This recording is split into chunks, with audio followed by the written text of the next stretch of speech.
So, welcome back, everyone, to the Talk Nerdy With Me podcast. We are your hosts. My name's Brittany. I'm Adam. And we're talking about Shang-Chi and the Legend of the Ten Rings today. Do you want to give your spoiler alert? Yeah. Yeah. So, definitely a major spoiler alert. Go into this movie, fresh. Don't watch anything before. It's better, way better fresh. Yeah. I also understand, though, if you're one of those people that likes to be spoiled, I guess, then keep watching. But yeah, all of our stuff tends to be spoiler filled, so we'll always give you a warning if it's not. Yeah. This case is different, though, because it did just come out in theaters, so. Yeah.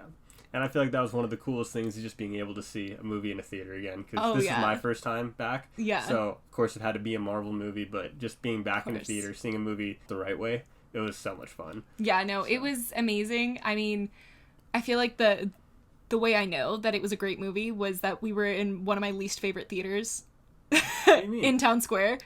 You don't like the Dolby? That wasn't Dolby, baby. That was in IMAX? That was IMAX. I don't know the difference. It's basically IMAX is like a curved screen, and normally they show their 3D movies in there. Okay. The theater is just a regular theater, though. You know, like it's not like anything special. Oh, Dolby for, has like, the seats and stuff like that. Yeah, and Dolby has a whole experience, and also like the sound in Dolby is amazing. Well, that's what they said the difference is. Like Dolby is more focused on the sound, and IMAX is more focused on. Well, but Dolby also has a really like pristine focused on colors. Like they have like it's Dolby Cinema, so like they do like that. Okay, it doesn't matter. That's not what this is about.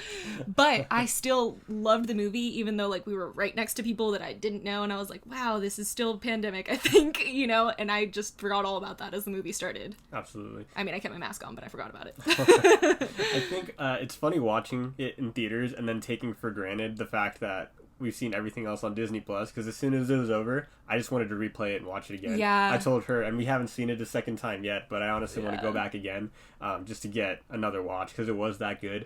But we were spoiled, because I said in the last video, after Black Widow came out, I watched it multiple times, and partly because I liked it, but the other part is just because you can, So you're going to play it in the background. Well, I play a lot in the background a lot of the time. He plays a lot of things in the background. Especially, I kind of overdo stuff when it comes out, but to be fair, like, it made me really appreciate it so much more. Like, it felt like a new Marvel movie. Like, as much as I loved Black Widow, like, I loved how it came out. I love that we got to watch it as many times as we wanted to. I didn't appreciate it, because I had the option to watch it over and over again, and you had the option to just pause it if you wanted to go to the bathroom. By the way, he went to the bathroom like 3 separate times and missed very important scenes. So take whatever he says with a grain of salt.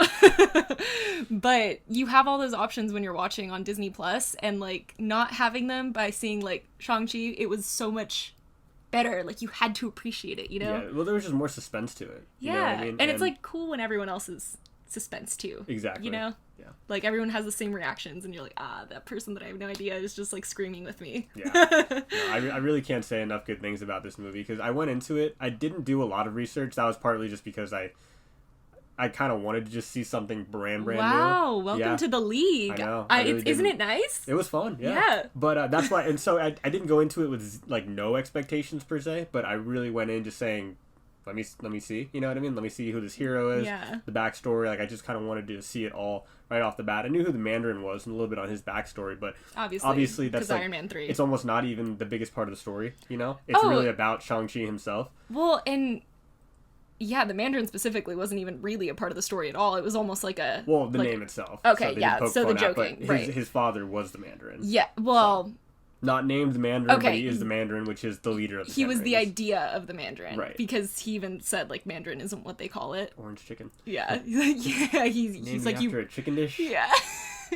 But, it was really, truly about Shang-Chi. And the one thing that we both took away from this was that we loved how authentic, like, he and, is it Her name's Katie, but Awkwafina is the actress. Right. Yeah. So him and Katie, I guess, felt throughout the movie, because it's how I would imagine any of us, if we like dropped into a superhero world, would feel. Like, you still are yourself. You're still looking at things like, what the fuck? Like, still saying bad words, still like shocked, still making jokes, like still just confused, like generally.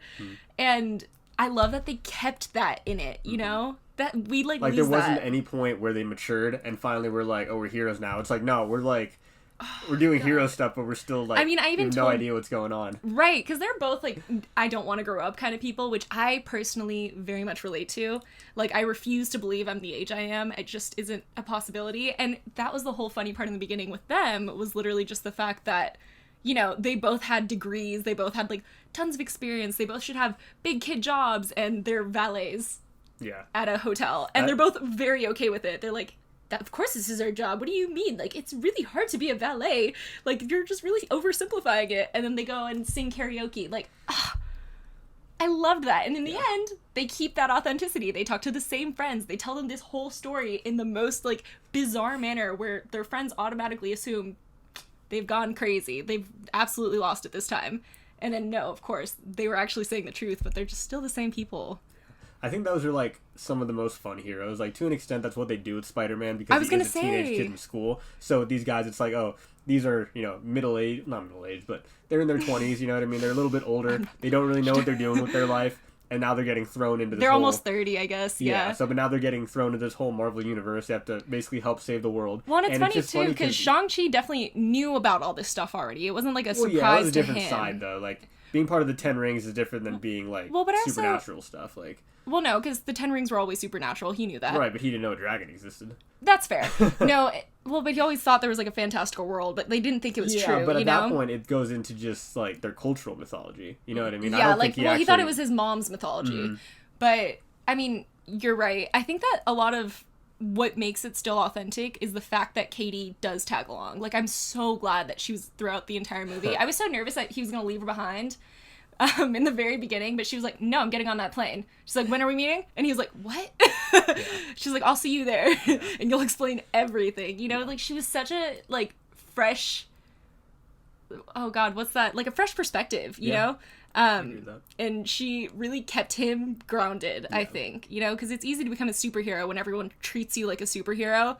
And she with him, they were, like, best friends. So she just still treated him like her best friend, who's kind of a dork and shouldn't really have abs like that. Right. Yeah, I think the thing with Katie, like, you've probably seen the movie at this point. I feel like just let her humor happen, because I do find the actress pretty annoying most of the time. I love her. I think the humor can be kind of, like, obnoxious, but, like, if you just let it happen, like, take the jokes, like... At face value. It's honestly enjoyable. I did enjoy it as the show went on. I don't even think that you had to have that, like, that precursor, you know, like, unless you do know that you don't like this actress. Maybe it was the trailer that just did it. Like, I didn't like her lines in the trailer then, but I think you just didn't like her in The Last Dragon. I didn't like her in Raya the Last Dragon. Yeah, and I thought didn't her voice kind of threw off the whole movie. I think that her voice was a little bit of a throw off when I first saw it in the trailer, but when I saw it was fine. Mm-hmm. I always liked her from Crazy Rich Asians. Yeah. Like, I loved that movie, you know? And so when I saw that she was going to be in this, I was hyped. Like, I really like her as an actress in general. Like, she's like that as an actress as well. Like, she has that kind of sense of humor. Yeah. So I was excited to see it in Shang-Chi, and I don't think that it was overdone, like, at all. Well, I think that was the biggest thing, is she played the character well. You know what I mean? Yeah. Even though I found it annoying in some cases. Like, not a lot, honestly. Like, as the movie went on. Like, where? I don't know. I don't know. I thought she's kind of annoying. You just don't like her. Yeah. Yeah, I'm not really a fan of her humor most of the time. Oh. But again, it worked for the setting because it gave you that real world aspect. Oh, where it's come like, if I'm the on. friend tagging along, this shit's crazy. You know what I mean? But that whole scene where she's literally, like, talking to one of the, like, monks, like, or the ones protecting it, hilarious. and with, like, the bow and arrow, he can't even understand her, and she's just giving him her whole life story, and she's just like, I really feel like that's why I'm this kind of person, you know, like, having a whole revelation. I was like, girl, I feel you. Like, if my best friend suddenly turned hot and is, like, a superhero, and I was tagging along, I'd be like, I have to tell this man that doesn't understand a word I'm saying everything that's on my mind, and he's gonna get it. He's gonna get it. She reminded me of Dory, honestly. I can totally She's just see like Dory tagging along for the ride. when he, like, loses the fight and she just still goes, you know, like, the 2 thumbs up, like, in pain. She bet against him. Yeah, and she made so much money. It reminded me of your whole theory where you bet against your own team. That way, if you win, it's good, and if you don't win, you still... win or I win. Yeah. Yeah. Yeah, that's kind of where she was at, and I was into it. I loved... Okay. Can we move on to the sister really quick, or do you want to talk about something else first? I'm pretty much done with Katie. I just want to say I hope they don't force a relationship. I think it's unnecessary. I hope they just stay as friends.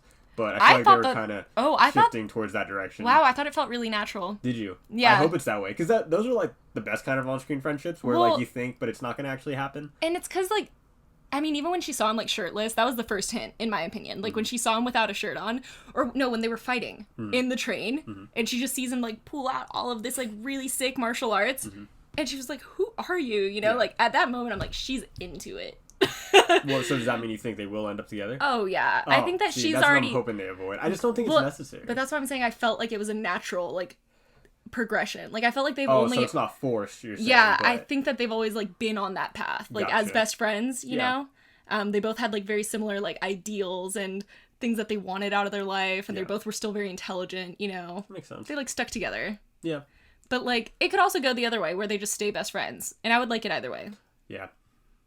But and to be fair, I do think that the relationship, like seeing it on screen as much as like internally I want it would ruin something. Yeah, that's how I feel. I think if there were to be a relationship between them, I just don't think it would be like I don't think it would help. Story. Yeah, it would just kind of be there. If anything, it would be almost like a hindrance to the story. Yeah. I really, you know what? That's true. I want like an actual best friend story. Yeah. Well, because that's what you have with like a Hawkeye and Black Widow. Like they're best friends the whole time. But like we didn't get to see it really. But yeah. Well, yeah, but just the idea. You know, I feel like it's always just right from the start. You're like, okay, these are two are getting You're just together. shipping them automatically. Yeah, it just feels a little bit like maybe too they'll make habitual. her gay. Maybe she'll be like queer. Hey, yeah. Yeah. Go for it.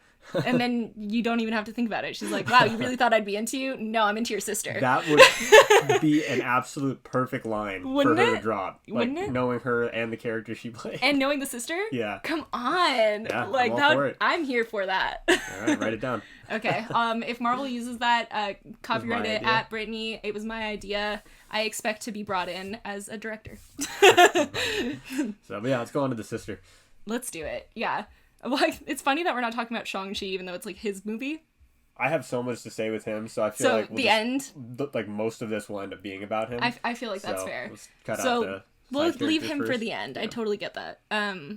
So the sister, she was everything I wanted.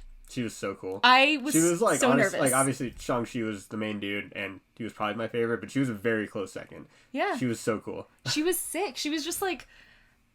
I mean, it was cool because it could have gone anyway. Obviously, she was pissed at her brother for abandoning her. He did. You know what I mean? Like, they only had each other. Like, they both lost their mom. They both were going through the same thing. He knew what a horror his dad was, especially to her, because, like, he was kind of a misogynist. You know, like, he was... The dad? He was sexist as hell. That's why he didn't allow her to train. Oh, yeah. She literally trained by herself in a room and said... I'm going to learn what they do, and I'm going to do it better. Sorry, I don't know why I thought you meant like he was like cheating on the mother or something like that. Oh, no. Misogynist means like a man's disrespecting. man. Okay, gotcha. Yeah, like men are cool, you know, and women are not. But I loved that she was a badass, that she like really was strong for herself. I was worried that when we first found her, she was going to be completely on the dad's side. Mm-hmm. And then the moment that you see that she's like the head honcho at a fight club, like an underground fight club, a magical underground fight club, that was sick. It was. That was just sick. And then she's like way better than Shang-Chi is at this point, basically, with like fighting and stuff like that, or in the beginning. And I liked her a lot. Yeah. Where was that? Did they say? It was in Hong Kong. Was it actually in like a Japan or Asian country? Yeah, no, it was like in an official. It was Hong Kong, wasn't it? I was hoping it would be in Madripoor. So I'm pretty sure it's not, but how cool would that have been? Yeah, no, it was... Because I just felt it was like in any type of underground fight scene, it would have to be somewhere kind of out there, you know? It was like oh god, I can't remember. It was one of the more official cities, though, in China. Gotcha. I just can't remember which one it was right now. Gotcha. I want to say it was Hong Kong, but for some reason Macau is also popping up in my head, and I don't know why. Yeah, we'll have to look it up, but she was so cool. Yeah, it's crazy that she just built that entire club. Like, it's kind of the same From thing scratch. with Sharon Carter just like moving to a new place and saying, all right, I'm in charge now. You know? Wow, yeah, this is like the era of bad bitches it really in Disney. Is. No, yeah. 100% is. And it's cool because, not to hate on like the last group of them, but like these girls are tough. These you know? feel like these girls authentic. Are, like, yeah, these are hard. Well, like the last group of them, like they set the way for this new group, you know what I mean? But like they were still very much like what a badass woman would look like through the male gaze, if that makes sense. Like Black Widow's the perfect example.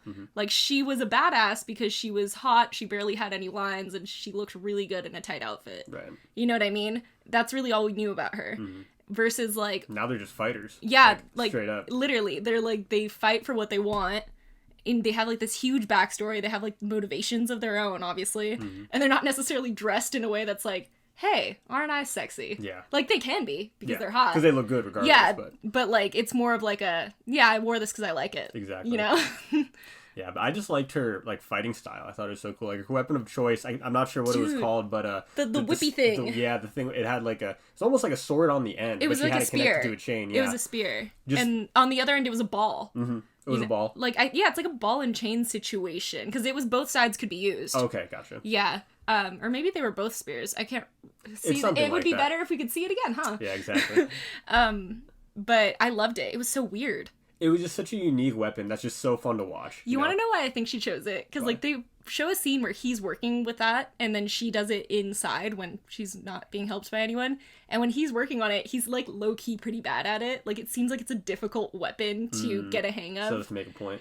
Yeah, because she even said, like, I want to do things better than the men do, you know? So, like, I feel like she looked at the weapon and she goes, these guys kind of suck at it. I'm going to do it. That's going to be my weapon. Yeah, I can totally see it. She just has that kind of attitude with her. Yeah. You know? But I thought it was cool, too. I think that it was really cool to see her, like, go all out in the fantasy world. Mm-hmm. Like, when they literally give her suit and, like, the new ball spear thing, and they told her, like, stop holding back. Like, stop holding yourself back. This is your time to finally shine. And she's just, like cutting down all the bamboo around her, and she looks sick. She becomes besties with the dragon. Yeah. So, like, I thought she was gonna stay there. Yeah. I did too, actually. I'm so glad she didn't, because that would have been, like, a loss, you know? Yeah. I'm glad what they did instead. Yeah. I thought her arc was very interesting. Like you said, just with how it ends up. Like, obviously, spoiler alert, because... I mean, everything's spoiler at this point. But, so there is 2 end credits. In one of the end credits, she ends up taking over the Ten Rings herself. So, she takes over her father's castle. Castle, right? Technically? I mean, it's like a fortress. Yeah, it's some kind of like, fortress, I would say, more than anything. She takes it over. She's now the leader of the Ten Rings. His entire army, militia, whatever, they belong to her. And she totally pimps out the whole place by having it all covered in graffiti everywhere. Because she was into that. Like, even as a kid, she loved graffiti art. Yeah. And so, like, you just see the pullback of everyone doing, like, graffiti murals, which are so sick. Yeah. Like, they're so sick. And then you, like, specifically, though, see girls fighting in the Ten Rings, which had never happened before. Yeah. And at first... and they're fighting side by side. Yeah, so that's what you see at first. You see just girls, and we're like, oh, she's, like, making an Amazon army. I'm like, that's pretty cool, you know? I thought that would be sick. But then it zooms out, and you see the guys, too, and you realize they're working together, and that's almost even better. Because that's not what she could have had as a kid, but that's what she wanted. Yeah, that's true. Because, like, I mean, I think that the all-girls league would have been pretty sick. But to be fair, like, she did know what it was like to be an outcast, you know? And I don't think that she still wanted that. Like, she wanted people that were more accepting. Because that's literally all she ever wanted from her dad. And from, like, the Ten Rings dudes. Right. So, like, for them to believe that a girl could be just as good. Which is cool. I think that it was, like, really sick. And you kind of have this moment where you don't know where her morals are gonna lie. I think that's the coolest part, because it's almost like a cliffhanger. Yeah. Meaning, like, where is she going next? I don't think she'll be a villain. Like, not even a little. I don't think it. I don't think so either. But I also don't think she's gonna be, per se, she's like, gonna be an anti-hero. Like, 1000%. I think that, like, she's gonna be someone that they turn to when they need help. Like, I wouldn't even be surprised. Like I told you at the very end, I was like, wouldn't it be sick if the Black Widows from the Black Widow movie, the ones that no longer have a master or anything to do, ended up joining her. Yeah, that would be cool. Yeah, I thought it would be like a sick situation, or like even what's her face, Yelena. Yeah, if Yelena like went to her and like they joined leagues. Yeah. Mm-hmm. And I keep saying, like, when all these girls finally meet on screen, it's gonna be so cool. Like her meeting Yelena, Yelena when she meets Kate Bishop in the Hawkeye series. Oh my god, I'm so excited for all these girls to finally meet, because they're so cool. They're so fun. Yeah. I mean, like, they're fun in different ways, because they're all clearly very different characters, especially with now how we see Kate Bishop is in the new Hawkeye trailer. She's very she's goofy. Quirky. She's quirky. Well, she's kind of like Yelena. Yelena and her have similar sense of humors, but I think Yelena's more jaded. Yeah. You know, like, she has a past, while Kate Bishop seems more, like, optimistic. Yeah. But, yeah, I think that's going to be really fun when they all finally meet up. However they do. Like, it's bound to happen. I just not really sure what the exact situation will be, but yeah, we'll see. No, it would be... I agree. And plus, like, if her and Yelena, like, join forces, that would be, like, an unstoppable group. Like, it's just too much power. which kind of like leads me into the thought that I had originally thought that her and her brother would end up splitting the 10 rings. Mm-hmm. Yeah, I think it was after the fight, it was kind of deemed like a worthy thing, like he was worthy to carry them. Yeah, that's why they changed color on him. Mm-hmm. And so I don't think she just really had any place to decide if she wanted them. Well, I don't know if they could be split, is the only thing that I'm like leaning back on, is that maybe like the rings can't be apart. Like they only work together. Yeah. So in that case, like it would be more of like a symbol if both of them had both of them, and it obviously is going to be a lot more than just being a symbol of power in the coming movies. Like after that end credit scene, like we obviously are seeing that this is something else. Like this is alien, but not even alien because it's not something they've seen before. Yeah. Just to go into the 10 rings since we're on topic now. Sure. It's really cool how they used it. I thought like the way the rings were used were totally like awesome within the choreography. But the 10 rings are actual like hand rings in the comic. So I thought it was like a really cool twist. Like they're actually worn on the knuckles. Fingers. Yeah. Oh, cool. And I'm not even really sure how they're used in that sense. I know they're magical the same way, but I don't know if it's like the same kind of flying around and stuff. Well, I kept telling you that like it's kind of ironic whenever they're not in use, like they dangle, like they just become bangles, and they literally look like every influencer on Instagram, like Kylie Jenner with her 10 Cartier bracelets. Oh, really? Like it looks like, yeah, because they're so chunky and like gaudy, I mean, I'm not one to be mean to Cartier bracelets because I would totally be down to have one, but they're like $10,000 each. Yeah. So when you see a girl with 10 of them on, it's $100,000. You know what I mean? And that's how it felt in 10 rings. That's funny. When they dangle, I feel that. They just kind of look like just a bunch of jewelry on you. Yeah. I mean, because they are. But... Yeah, literally. But when they're not, dangling, they're like cool that it's cool that it tightens around the arms. It's just weird how it has a mind of its own, it feels like. I mean, we don't know what it is. Yeah, and I think that was actually one thing that was interesting is because clearly at the end they say it's working like a beacon, so it's calling something.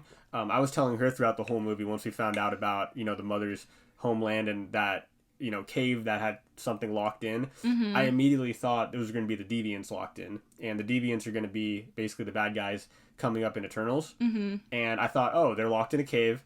And I thought how this was going to end was Shang-Chi loses the fight to his father. His father releases them, and it ends in a cliffhanger where the Eternals now have to step in to fight all the Deviants that got released. I still think that was a pretty solid theory, but clearly it didn't happen if we just got a bunch of soul-sucking demons that got released. Yeah, no, I mean, I figured it wasn't going to be that. But like I told you, with the What If series, there's not really a spoiler, I swear.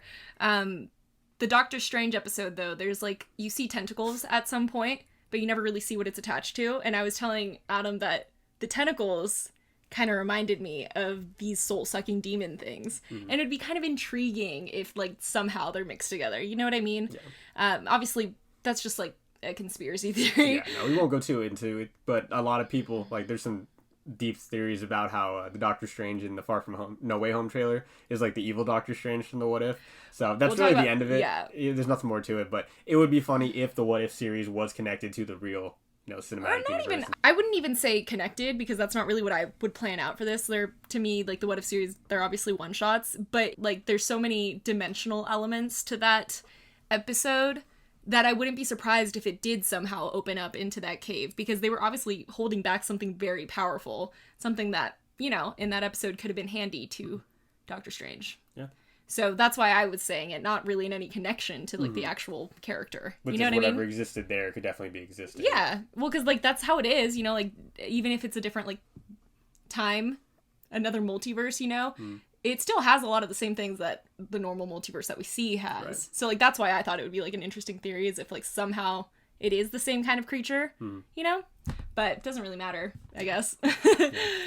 But yeah, I mean the 10 rings, like you said, I like how they were powerful, but I really, really loved like the dichotomy between him in the very beginning in the first opening credit, where he's just like all power, all tough moves, all roughness, and you just see the mom who is like flowing. She's like water, and she's still able to overpower him even though he supposedly has this all-powerful ring set. I just thought that was a really cool thing to see. Oh yeah, it was beautiful. Yeah. Even the music behind it, Oh like, yeah. the whole scene it was a dance. Awesome. It felt like a dance, and you knew it was supposed to feel like a dance, But I liked it. I liked that, like, it showed, I guess, kind of that, like, the beautiful and more flowy kind of dance moves and the martial arts moves could just as easily overpower someone with the right kind of technique. Yeah. You know? And it was, I mean, it was, I don't know if powerful is the right word, but it was so much in that because of, you know, him being vulnerable and losing the fight, technically, you know? Oh, he was just like such a macho man. Yeah. You know, he's like, I have a lot of power, so I don't really have to learn how to use it. Like, obviously, he knew a lot of martial arts. He'd been alive for 1,000 years. But he still didn't know that much. You know, like, he still was just relying on his power versus, like, using everything at his disposal. And I thought that, like, she was moving in harmony with, like, nature, you know? Yeah. So it was just a cool thing. I feel like... So, Mulan 2, the cartoon, didn't do a lot of things right, but there's a scene that kind of talks on something like that where you have to, like, flow with the wind. And it reminded me of that a lot. So if you've seen that... So, yeah, I agree with that completely. I loved that was like an aspect of it. And even when Shang-Chi goes to learn it, like when they arrive in the place, that's what takes him to like the next level. Well, and it was just such an obvious step, you know what I mean? Like, it was literally like you could see that this is what the training lady was gonna tell him. She was like, open your hand, you know, like you have to like move with it and keep yourself open, which is like what you do when you meditate. You're supposed to like keep your hands open and up to like, I don't know, flow. Yeah. So it was like a cool thing to see because the moment he does that, he's just like in harmony. Yeah. And it's such a cool thing to watch. Like, I feel like fighting choreography, especially like in a kung fu type setting, is just so fascinating. Yeah. You know, like the different styles, the different types, the way it's like your emotions affect your actual fighting. Well, I think that like, the entire theory like behind like martial arts and like how like people do get trained for it, and like even like monks and things, like the ones that like really thoroughly actually train for it, it's such a beautiful lifestyle because it's a lifestyle. It's not like you're learning how to fight. Right. You're learning how to be as a person, and it's somehow helping you in this fighting style. Does that make sense? Yeah. And I think that they did a really good job of like combining those two aspects in the movie. Yeah. Or I felt like they did. Yeah, well, I think like all the choreography was just awesome. Like the fight scenes were so good. Like I don't think a single fight scene really felt cheesy. You know? No, I mean, and even the one that did with like the mom and the dad, you know, like almost dancing, like it felt, like, it was good though. Yeah, and I just felt like it was all intense. Like that bus scene, I don't know why I was kind of nervous from the trailer. I thought they like gave away too much almost, but like not even close. It was so freaking cool. It was sick. Like they just did. It was so fast, and like martial arts is fast. And it just kept going. You thought it was gonna end each time, and you're like, nope, you just restart. Never. Keep it going. And it's such a cool thing to see because we always see the very like American brute kind of style of fighting, which is so in your face, versus like seeing the martial arts. It was very much like using body weight against people, like being able to flow easily, being graceful, being flexible. It was cool to watch, and it was so powerful. It was so powerful. The way he'd climb like up and around and use like his surroundings, like parkour. Yeah. Use like parkour fight style along with it. Yeah. So. Well, I mean, yeah, it felt like a ninja. Yeah, seriously. Yeah. Did you know my mom didn't know that a ninja was normally an assassin? Oh, really? She had no idea. She's like, no, ninjas like fighting. I was like, no, mom. But it was neat to watch. Definitely, I think that was one of the best things that they did about it. And even the cheesier scenes where like they're launching themselves 20 feet into the air, something like that, it didn't feel cheesy. Yeah, well, I thought all the effects were just all around really good. Yeah. Like the CGI everywhere looked great. The dragon looked really solid. Yeah. No, it just felt like it flowed with the story. It wasn't too much. Like they weren't constantly wasn't fighting in the air. You know what I mean? Like they were doing that when they had a lot of power behind the things, like with the rings and things like that. I think they did a good job of showing that these characters, though they had a lot of power, were still reliant on certain things for the power. Right. It wasn't all powerful. Yeah. Like I've told you before. I'm not just superhuman. Well, you need like a cap on power for it to be noticeable. Yeah. And so I think this movie actually did a great job of doing that. Like it showed you where their power lies. Agreed. Yeah. Are you ready to talk about Shang-Chi? Yeah, I am. I'm actually excited about it. I think he was so cool. I loved him. I loved the actor, first of all. He's amazing. So, Simu Liu, he totally killed it. The first scene where you have the guy coming up in the sports car. You know, oh my gosh, and you totally think it's going to be him. Like, you think it's going to be him. I was like, I don't think that really looks like him. And then they have all the music playing. I'm like, oh, okay. I'm like, oh, he's a baddie. Yeah, he's rich, whatever. And then you see the guy throw him the keys, and he catches it. I'm like, that's what we're about to get into with this movie. I loved it. And they just, like, set the tone right off the bat. Like, this is going to be so funny. Like, it's not a comedy but it's going to have a lot of humor that you really enjoy. Yeah, they balanced, I think, like, the very, like, serious and dark tones of the story really well with humor. Like, it was a classic Marvel technique. I think that they do that in general really well, but I think that they picked the perfect actors for that. Yeah. You know, like you said, I love Simu. He was adorable. I mean, even before the movie was coming out, before I really even... I mean, I know you'd shown me the trailer, but I didn't, like, fully grasp that it was going to be a movie. Do you remember I told you I literally thought it was going to be, a cartoon for the longest time? Yeah. I have no idea why. I'm blaming it on, like, the advertising, I guess. Like, before Disney did it, they didn't do a lot of advertising. But I saw him on Twitter, and, like, his tweet had, like, 1,000 likes. It had been up for forever, and I was like... Or not forever, but, like, at least a day. And I was like, oh, wow, this is the actor, and, like, no one knows him? I was like, he's perfect. And he goes, like, please don't let it flop. And, like, that was the quote tweet. And he was, like, just so sweet. Whenever he's, like, holding a new, like, actor that he met, he's like, this is a real person, you know, like, just so excited about everything. He just seems like a very genuine person. Yeah. And I'm so glad that he got the role. Like, you know, you always expect Disney to take the route where they're like, I'm going to go for a very known actor. Yeah. You know what I mean? They don't really, though. I mean, sometimes they do, but a lot of their actors, they've almost made into who they are. That's fair. I mean? That's fair. I mean, but, like, he really didn't have any big roles before this. Like, at all. So. It was just one of those situations where, like, a lot of times people that may have a lot of talent can get overlooked because they didn't have maybe the experience, you know? And I'm so glad that didn't happen with him. Because from what I understood, he'd been in, like, smaller roles, but never something like this. He was on stock photos. Right. He was a stock photo, like, person, and he'd been in advertisements, obviously, but I can't remember, like, his real roles, you know? And I just love that that's still something that wasn't an obstacle at all, because he was incredible. Like, his acting was incredible. I think he did a really good job of just, like, mixing all the elements that really make, like, Shang-Chi a person, you know? Just... easily, like, slipping into Chinese or Mandarin as well was really amazing. So yeah, because sometimes, you know, they just pick any actor that they try and teach how to say certain things, but he really is Chinese, so it was good. Yeah, I just love, he's just so interactive as an actor, and you know, I feel like with some artists you get it, or sorry, with some actors you get it here and there, but he just feels so involved with everything, you know? Because it's like his baby, like, this is his pet, like, his first real big break. Yeah. You know what I mean? Like, you're gonna feel that way in general, but you can just tell that he's still, I don't know, like, a little ray of sunshine. Yeah. Yeah. Because he's not jaded. He doesn't, like, he likes to meet the people and meet the fans and meet the new big actors and things like that. Like, when he met Chandelier, or, like, some, no, is it Chandelier? Who? Christina from Grey's Anatomy. Oh, I don't know what her name is. Oh, she's in... That sounds right. I think Chandelier's, like, the actual creator for Grey's Anatomy. That's why I'm like, no, I'm not messing that up. But yeah, when he met her, he was like, this is really her. Like, things like that. It's just, I don't know. It's, like, refreshing. Yeah. It's funny because he almost feels like a kid, but he's obviously not, you know? Yeah. Well, because, like, he's new to the scene, I guess, you know? So, Sandra Oh. That's Sandra what it is. You're kind of close. I was pretty close. Not really, though. I'm pretty sure Chandelier is the creator of Grey's Anatomy.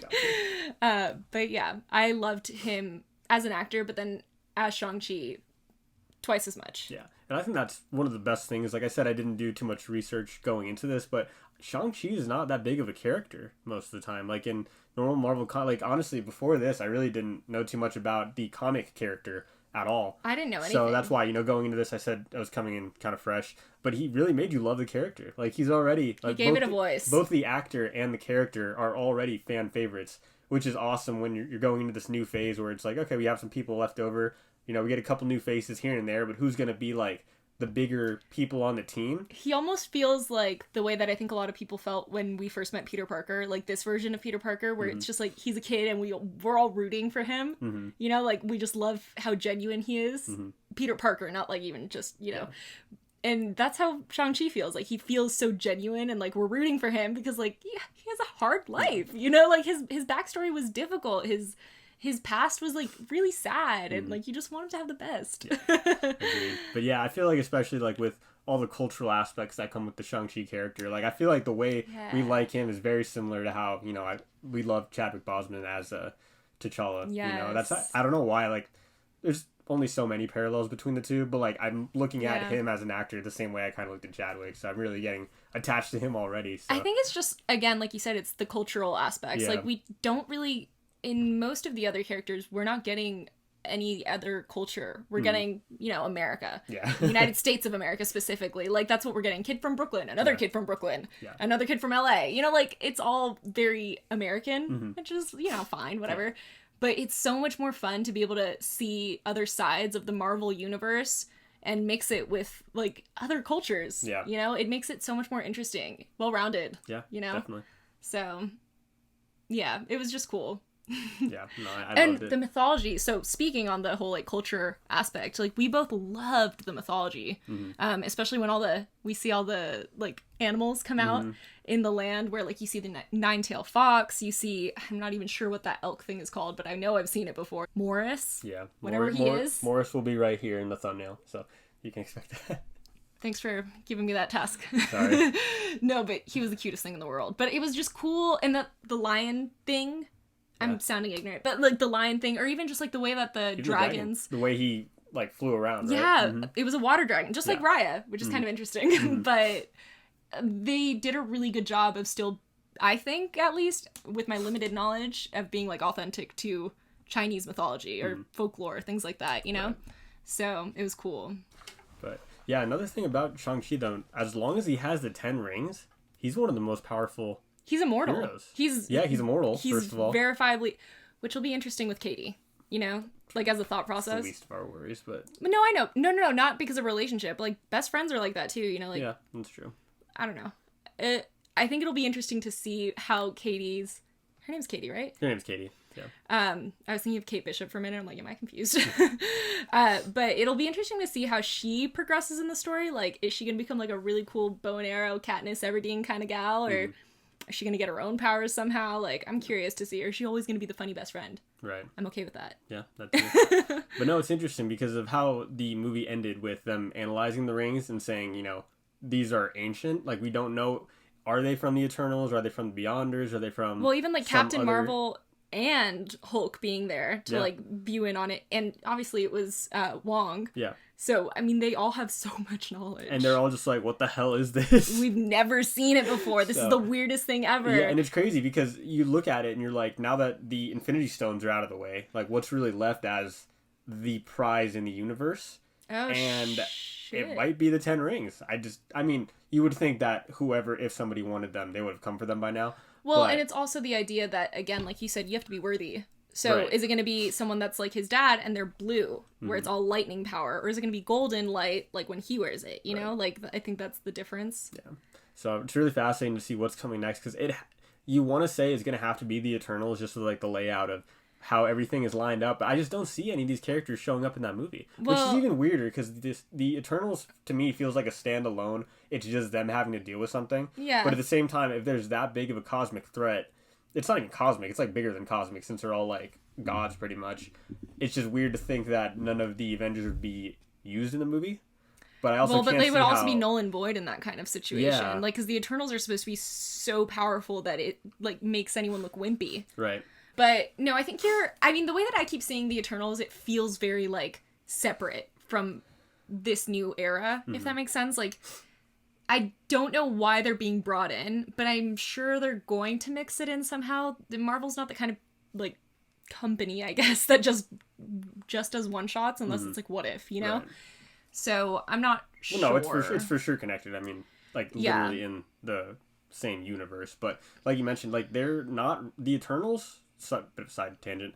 The Eternals aren't even that big of characters in the comics either. I think they only have like 2 storylines where they're that prominent within the story. So it's going to be interesting to see how they use them. Well, I think it's cool that in general, like Marvel's been trying to bring up some of these smaller stories that they've had, and I think it's because they get to play more with it. And it still almost always works. It has always worked. I don't know why you're saying almost. Well, yeah. Yeah, they do a really good job of making you feel for a character. Like, you're rooting for the small guy, you know, like... And you just love seeing new teams. I mean, I know I do. Like, that would have been my favorite thing back in the old video games, where you just like Marvel Ultimate Alliance where you could just assemble your whole team and then play it. It's just so much fun to just see how different characters will interact and fight with each other. And like when they do those on-screen combo kind of moves, you know, and you'd have Iron Man shooting off Cap's shield and stuff like that. Well, and I think you're right in the sense that, like, I mean, I loved, you know, the OG characters that we got to, like, know and love, but I think that Marvel did such a good job at finalizing that story, like, being like, we gave you everything we're gonna give you in this. This was our shooting off point. Like, this was us jumping off the shield, you know what I mean? And like, the transition's and now, just been so smooth. Well, and they have, I guess, the money and the fan base to be able to play around with it, you know? Right. Like, at this point, like, we're all such loyal fans for the most part, you know? And, like, it's such a big fan base that they really can't do much wrong, especially if they keep like the same kind of directors that they've been keeping and like the same kind of scripts that they've been keeping. Because like I said, I think that the thing that they're doing the strongest is making you feel for a character by keeping them authentic and keeping it humorous. Yeah. You know, like they're real characters. They're having real pain, like real grief, but like they're pushing through it and it just makes you like root for them, you know? Yeah. Instead of just being like unnatural superheroes that you can't relate to at all. Like you relate to these characters. Yeah. So, yeah. I'm really curious to see how Shang-Chi's character grows to mature, you know, because right now he's like crazy powerful, still being, and they still did karaoke at the end. They're still doing karaoke at the end, right? But with whatever, you know, movie comes next, or Shang-Chi 2, obviously they're gonna be fighting stronger enemies, and as he becomes like an older member of, I really don't want him to become jaded. Like that's the one thing that. Well, not even jaded. I'm like very curious to see how the transition goes to become like just the more knowledgeable kind of badass, you know what I mean? Sure. Like he even absorbs more kung fu. He doesn't have like a PhD or something. They mentioned that in the movie, didn't they? Or was it she that she had a PhD? I think it was Katie. She had a degree from Berkeley or USC. They both had degrees.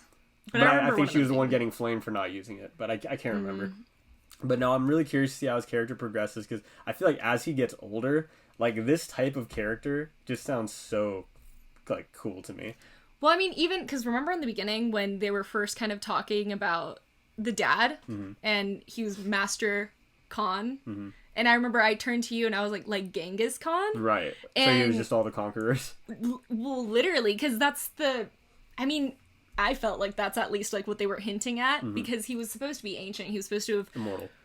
Well, I mean, in general, he lived a long time. That's why I said ancient, right, you know? Right. Like, he had lived a long life, and he'd been a ruler for a lot of it. So when they're saying Master Khan, Genghis Khan? That would be really sick, because, like, Genghis Khan, he's one of the most notable conquerors of all time, because he was so intelligent and, like, got a lot done.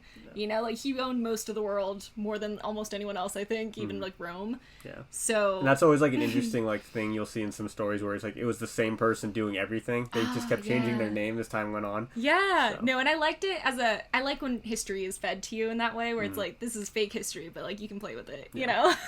And we might have even honestly heard that wrong, but I like this way a lot better. I don't think I did, but I could have. I could have, definitely. But like with that knowledge, like knowing that Shang-Chi could just be just as intelligent, just as like all powerful, but have like a heart and soul behind it, you know? Yeah. You know what I'm thinking of? What? I guess they kind of did split the mantle, like him and his sister, because she got the actual gang and the fortress, and he got the rings. That's you know? True. Like they split it pretty evenly if you think about it. But he gets to be immortal. He does get to be immortal. That is fun. Actually, I don't know. I think it would get boring after a while. Well, all your friends die. Yeah. You know, like, that's why he was going to take off the rings to be with the mom. Will be around. So would Wanda if she, like, gains control. True. You know what I mean? But I don't know if I want to be friends with them for forever. You know, they would stress me out personally. True. Like, they would just be messing with reality constantly, and I'd sit there with my freaking dangly rings and be like, I don't know what to do. Yeah. But yeah. I thought, his dynamic both with the dad and the mother was really fascinating. Like this, like sad, you know, because he feels responsible for his mother's death, you know. Well, and the whole time you're kind of, it's a build up. I love that they left it, like they gave you hints of what was going on. But I was shocked that was how the mother actually died. I don't know what I thought was going to happen. Yeah, I thought she died naturally. I thought she was going to beat the shit out of all of them. Oh no, like, I knew it was going to happen because she didn't have her powers anymore. Like she had been connected to the gods so the dragon really that controlled that land, which is what gave her the power to defeat the 10 rings in the first place. She still had obviously a shit ton of skill because almost every single person did die. Almost all of them. Every single badass guy that came to beat up on a family because they wanted revenge on a dad.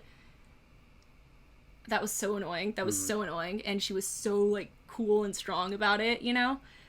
But you get to the scene where the dad gets home, and the whole time you're wondering what must have turned the dad. Like, how did he turn from, like, this loving dad that we're seeing hold a baby for the first time, take off his rings to grow old with someone, to this all-powerful, conqueror, terrible person? We're going back to it, you mean, right? Yeah, well, you wonder how that happens. Like, what's in the middle? You know what I Yeah. mean? And then you see what happens. Like, the light of his life is murdered because of him, really. Yeah. And he wants to push it off on his kids.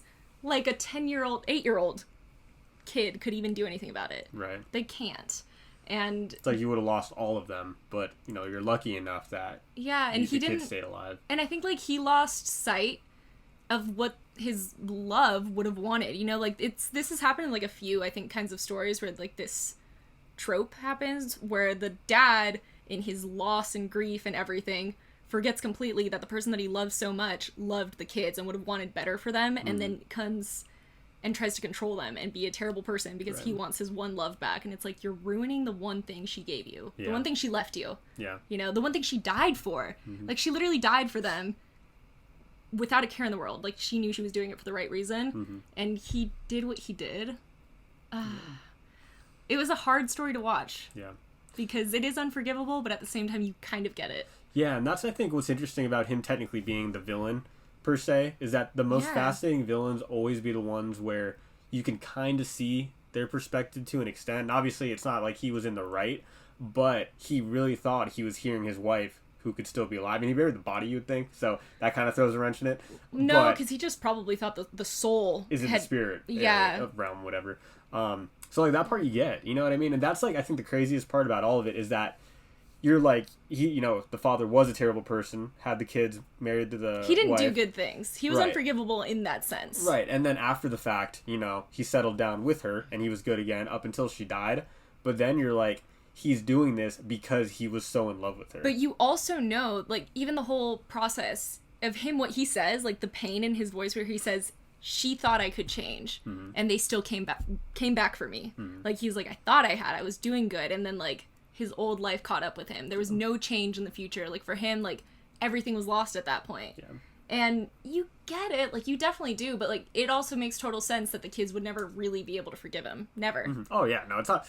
The kids, you totally understand. I was just saying from his perspective, it is fascinating that he's doing what he's doing because of love. But you know like what I mean? said... for him to be that in love with her, I do think says a lot. Yeah. Like, he's not doing it for power anymore. He's doing it because he thinks it'll bring her back. Yeah. So. I mean, I think it has that whole idea where it's like, money doesn't buy you happiness. Yeah. Which, in theory, is really just power doesn't buy you happiness. Right. You know, like, being all-powerful is not going to make you happy at the end of the day, which is what he realized when he met her. Because he'd been striving for power his entire life. Finds love, realizes, yep, that's the thing I want, and then his old life catches up and then kills the thing he loves. And, yeah, power also drives you a little crazy, which is easy to believe when he just believes the voice of his wife, you know? Like, no completely sane person will hold on to that belief when they see tentacle things coming out of the thing that they're crushing. You see the soul-sucking demons coming out, and you're gonna be like, maybe my wife isn't back there. You know? Like, or you're losing it for sure. Yeah. I know, the fight scene between Shang-Chi and his father, I thought was really it was so intense. good. Well, because then he does what his mom did. You know, like, that was such a cool scene to behold where, like, it was like a flashback to when he first ever fought with his mom. Like, he was using her fighting style. He did the same thing that she did when he, like, trapped all the rings. And it was so cool to see. It was just so fascinating. Like, the way, like, because again, I kind of mentioned the rings almost being, like, alive to an extent. Sure. But just the way he, like got them under his control. Like, the flow of everything. Like, that whole scene was just so cool to watch. Like, as the colors were changing around them, the rings were slowly picking from side to side, and then they were interlocked between both of them. And it gives you that look of a good versus evil kind of thing. Obviously, it's not literally that, because, it's not good versus evil in that sense. But, like, But it is, yeah. It's the two sides. Well, I even told you, like, the fight was very reminiscent, in my opinion, of, like, the fight between Zuko and his sister, and Azula, in, like, The Last Airbender. Because, I mean, the dad's using lightning. Like, that's really his power, like, throughout all of this. And the sun is, like, dodging and, like, flowing with it, almost. And it was very It just reminded me of the last fight scene between, like, Zuko Yeah. and Azula, and that's very much, like, a similar story. Like, they love each other, but they hate each other, but they know that each other has to go down, and, like, they're just trapped in a battle. Yeah. I almost wish they had a little bit more dialogue between them, because it almost, like, I understand by the end of it, when the dad realized he was in the wrong, he was happy that the rings are now with his son to clean up the mess he just made, but I almost wish he gave us, like, just a couple more lines to say, like, because did he say sorry? What did he say before his soul got sucked up? Oh, he did some kind of apology, you're right. Yeah. It wasn't an apology per se, though. I think it was more of, like, Shit, I was wrong. like, it's up to you, like, you were always good. Like, something along those lines where it was, like, his belief in his own son and just being, like, I have messed up so bad. Like, I lost my way. Yeah. That kind of apology, you know? Where, like, they finally realized that everything they did was wrong, not just, like, I'm so sorry, you know? And that whole scene, that hurt. Yeah, that hurted. for what I was mentioning earlier about how, like, his, like, motive, his father's, is that he's trying to save his wife and bring her back. Yeah. The saddest part of it all is that he now just lost his soul. Well, because even in that scene, he was saving Shang-Chi. He pushes him out of the way. Oh, is that what happened? Yeah, he saw the tentacle coming, and that's when he uses the rings. He blasts off when he sees the demon thing coming for him, or, like, something along those lines, or the wall breaks. But he realizes at that point he messed up, and he pushes him to the ground. And, like, you see kind of, like, Shang-Chi's face, like, what, you are, like, on my side now kind of situation? And that's exactly when the tentacle beast monster thing goes for him. And then the dad actually shoots the rings at him from that area. I remember that. And it was, you get it. Yeah. Like, because the kids, they still at the end were sad. Yeah. You know, they still gave their dad a proper burial, like a proper send-off into the afterlife. Because, I don't know, like, not forgiving him was not going to do anything for them. Yeah. Which I liked. Yeah, I mean, that was the thing the whole time, is I feel like they were trying to get him to come, like, face facts and come to reality. You know what I mean? Like, their hope was they could, I mean, not just go back to a normal family, but, like, for him not to be going crazy. So it was definitely, like, sad for them to have to see him go out this way, but... You know, I think, like, a lot of the themes in the more recent, like, Marvel things that we've been reviewing have been, like, realizing that holding on to, like, grief or pain is the problem. Yeah. You know, like, that's the entire issue. It's what starts your issue in the first place. I mean, like, think of WandaVision. Like, she's holding on too hard to her grief. Like, in Falcon and Winter Soldier, they're holding on to their grief. And, like, in this one, it's very much stated that that's why he's doing the things he's doing. And so, like, I think it was a good move that, like, Shang-Chi and his sister didn't follow in his footsteps. Like, they knew that moving on, even, like, if you are hurt, is the best thing for yourself. Right. You know, like, it doesn't hurt, or it doesn't help you if you aren't doing that. No, I agree with that. So, but yeah, I mean, I loved it. Yeah, that scene was awesome. I can't say enough good. Like, it's weird because I keep saying this movie may have been one of my favorite origin stories. And then, like, we classify origin a little bit differently. Like, I say origin story is, like, the hero's standalone movie. Yeah. Like, their first movie, you go into their backstory, you see, like, their motives and what made them into the hero. She's like, it's the first time you met someone. So she's like, Black Panther wasn't an origin story because he met him in Civil War. I'm like, Black Panther is still his origin story to an extent, even though it's not the first time we're meeting him. Yeah, it just didn't feel like an origin story to me. But, like, I know, you're right in a sense. Yeah. But you're talking more of, like, the standalone movies. Like, you're not really saying, like, an origin. It's more of, like, a standalone. Okay, so their first because origin is, like, a past thing, you know? Right, but a lot of these standalones you do get... Okay, so, like, with Ant-Man, I guess you're right. It's not really an origin story, but it is how he gets his powers, per se. No, Ant-Man's an origin story. So what isn't an origin story? Black Panther? Yeah, because... Origin stories are That's more how like... he got his... Origin stories how you meet the character. So, like, even if we'd met him in Winter Soldier, if they had done a whole series... the movie before Winter Soldier, where, like, he's with his dad or something like that, that would, in my opinion, be an origin story. Yeah. It's not considered, in my opinion. I consider an origin story, like, how they get their powers, really. Well, he still had the powers of the Black Panther at that time. Right, but he wasn't officially given his powers until the Black Panther movie. Right. So, but it's just semantics at that point, so. It is, but, like, in my opinion, it's really always just, like, the first introduction. So that's why I don't consider that one. But, like, also just... I wouldn't call Thor #1 an origin story. Really? Yeah, like, I mean, I kind of, in a sense, I guess, like, for Thor of the Avengers, sure. But in my opinion, a Thor origin story would have had to be, like, when he's first building up into glory and makes a name for himself. Okay. I see what you mean. Yeah. So when I say this is one of what I think is one of the better origin stories, standalone first movie for that character. Sure. I think it was up there, and that's like crazy to think. Of all of them, yeah. Again, I went into this movie saying let's just see, and I was like, wow, this was everything I could have asked for and more. Like, it was that good of a movie. It was well rounded. Fight scenes were awesome. It was funny. It was intense. You know, the effects were good. So I really can't say enough good about it. It was like the first, I mean, yeah, out of all of the standalone movies, I actually think that this is, for like single characters, this is on par for like most of my favorites. Like, actually in general, for like all the Marvel movies, this is one of my favorites. Yeah. Like, it would be up there with like Guardians of the Galaxy and Thor Ragnarok. Like, those movies are ones that I'll rewatch forever, just because like they're cool and they're funny and like they give you like happiness. Yeah. You know, and they all have like kind of like glowy similarities in like the way that they appear in like their CGI, which is funny because Guardians is obviously like purpley, Thor is very lightning-y. They all get their colors. Yeah. So, but yeah, and the coolest thing about this is it's not just like, you know, the Marvel junkies that are like raving over it. Like, it's actually gotten really good reviews. Rotten Tomatoes. It's one of like, I think the top five highest approval ratings, I think, of like a comic book movie, which is awesome. They absolutely destroyed their first box office weekend. Yeah. I think it's still like one of the highest rated movies. One of the highest grossing, especially for like Labor Day weekend. It's the highest grossing. Broke all the records. So it's just, you know, you're really happy to see how good it did.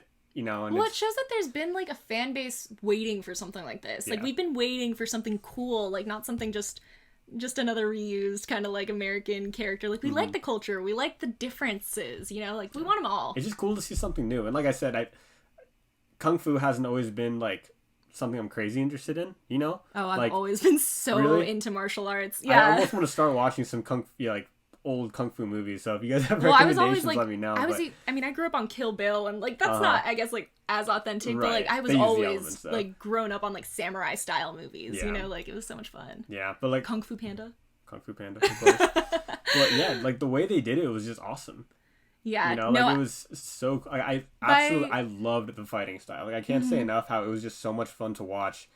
The choreography in all the fights. Yeah, I mean, we thought that they did a good job with like, let's say like Winter Soldier, you know, that was done really well, but like this is a whole other level. Like, this is not, they can't compare. Yeah. You know what I mean? Like, the amount of different moves happening per second, it was so cool. And like, seeing the good reviews makes me hope that like this is as authentic as it felt to me, like an outsider, you know what I mean? Like, I hope that it really did feel authentic to like actual cultures that would like get something out of it.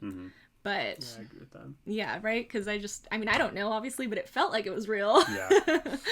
So, but yeah, I think it's not even really a complaint. The only one thing I thought was a little bit odd was I don't understand how the father got his entire army in there when they could barely get the truck through. They opened it up. They just destroyed everything? No. That was like, they came in during the actual opening up of the maze. Like, that happens once a year. Once a year there's an opening within the maze. I thought it was once a day. No, once a year. So how'd they get through? Through like a side passageway that if they had missed by a split second, they'd be dead. Oh, is that what it was? Yeah, that's why Morris was like, turn right now! That makes more sense, because that whole time I was like, they barely, through the skin of their teeth, got through. No. How the hell did they get an entire army through? That's why they had a couple of days to train, was because they were waiting for the actual day where it opens up the direct path. It only happens once a year, and you just have to be waiting in the right moment.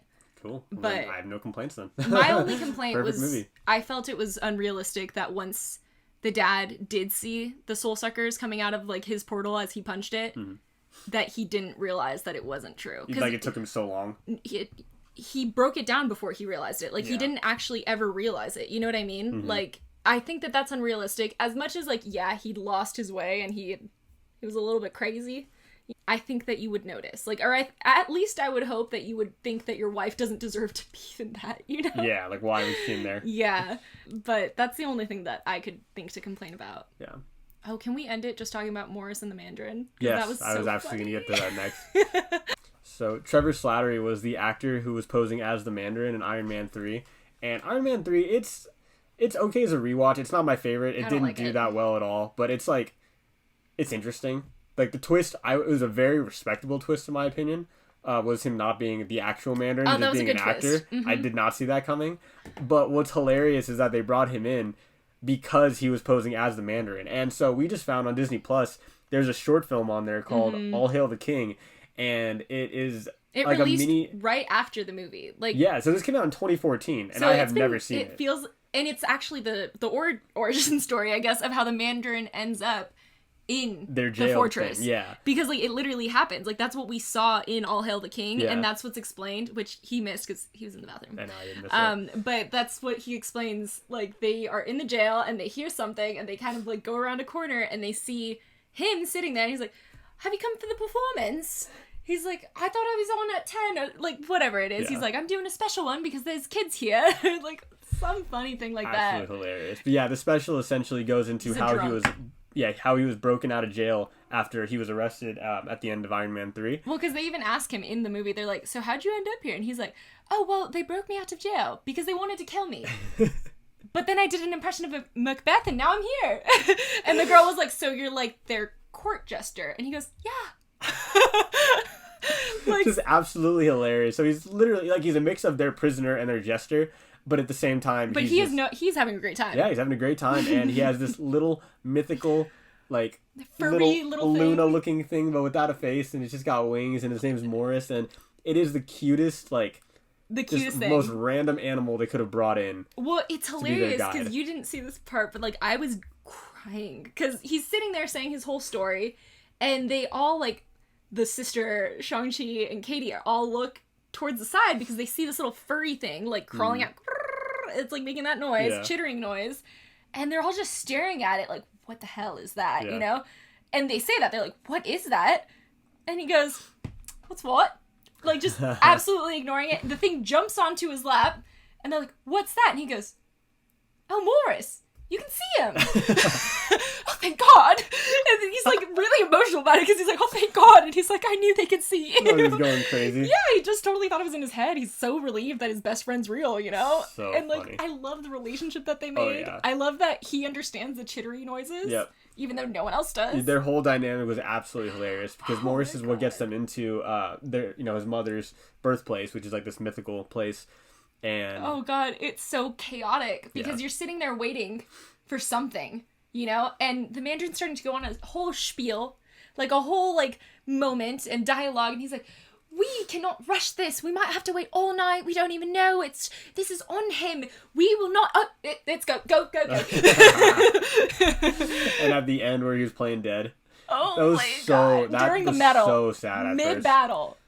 Oh God, mid-battle, the thing comes up to him because he sees them dead on the ground, and he's just like so sad, making sad chitter noises, and just and they let it go on for a minute, and then he goes, be quiet, this is a performance, lay down and nap dead. And then he flips over and he plays dead. That might have been my favorite scene in the entire... Keep in mind, in the most intense part of the battle. Like, this is the soul suckers are coming around, they're picking up people, just eating them, whatever. And this is just the funniest scene in the entire movie. Gosh, yeah. Well, I mean, and right after that is when Katie shoots her arrow. Just learned how to shoot an arrow. Very aware of the fact that it should not hit, and it hits perfectly in the throat of, like, saving the dragon, literally. And she just stops and goes... holy shit. You know, it was just I feel like that's a great example of like how they did the humor because they balanced it really well with like the intense scenes. It was so funny. I loved him. He did a good job in this one. I think he joined in really well on the team. I didn't know how it was gonna go. I wasn't sure if they were actually going to use him or not. Like, I know we saw him at the premiere and I was kind of wondering, but the way they utilized him was better than anything I could have thought. He was perfect. He was just kind of like a drunk, like confused, you know, very happy to be just alive. Yeah. He was the greatest performance of my life. But he was great. He was like a mix between like Jack Sparrow and something jolly. Yeah. You know, just chaotic. And he's like, and now I'm sober because I've been here this whole time. So... I loved this movie. If you haven't, I'm so sorry for all the spoilers, but definitely go see it. I can't believe you stayed if you haven't watched it. Like, seriously. I mean, that's on you, but I respect you and thank you. I love you. No, that's on you. So, I mean, I'm not sorry we spoiled you, honestly. I hope you had fun watching us talk about it, because obviously we loved it. Hopefully our Spark Notes was just as good if you haven't seen it yet. I feel like my performance of the Mandarin was flawless. True. You know, just on par. Yeah. But yeah, this is honestly, like, if you've already seen it, this is probably something you're going to want to see again. I know I'm trying to, and you know, after I see it the second time, I'll be looking up to see when it gets put on Disney Plus. I mean, you know I'm gonna buy the DVD. Yeah. I still like having a DVD collection, guys. It's just something. But I loved this. I loved this a lot. We enjoyed it a ton, obviously. I'm glad to be able to go back to movie theaters again, so... Yeah, I feel mixed on that, if I'm going to be honest, but it's just because, like, I don't like being that close to people. Yeah, I mean, it is just such a different experience seeing it in theaters. I like being able to be in theaters again, but I wish that they still had, like, at least in our theater, there wasn't any social distancing, like, guidelines in this time, which when I'd gone to Cruella, there were. Oh, were there? Yeah, they had 2 seats on either side, and in the front and back, you know, so it felt just, you know, a little bit better. Yeah. But in general, I like seeing things in theaters again. Like I said, it makes you appreciate it. Yeah.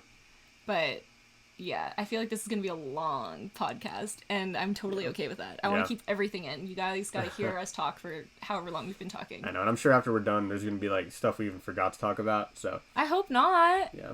Oh gosh, now you're making me think about what things that we could have forgotten. I mean, it's just different that I didn't get to rewatch it before. I love the dragon. I expected it to be like that kind of situation. I was Remember so I told stoked you we got a dragon. Yeah. I said that in the trailer. I'm like, I think there's a dragon in this. No, I mean, because he says that in like halfway through the movie. I'm like, Adam, it's literally in the trailer. Oh, was he in the trailer? Yeah. Oh, I don't remember that. Well, like, there's a scene where he like goes into the water and you see eyes open. I was like, it's literally in the trailer. But like, I loved the way they did it. I loved the fantastical world. I loved the characters. Yeah.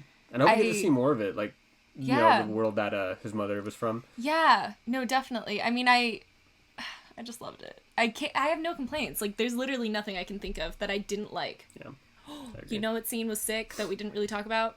The bamboo scene. Well, they're like fighting on bamboo right outside of her mob fighting club. Oh yeah, hopping up around there. That scene was Oh my god, that scene was sick, but I'm so scared of heights apparently.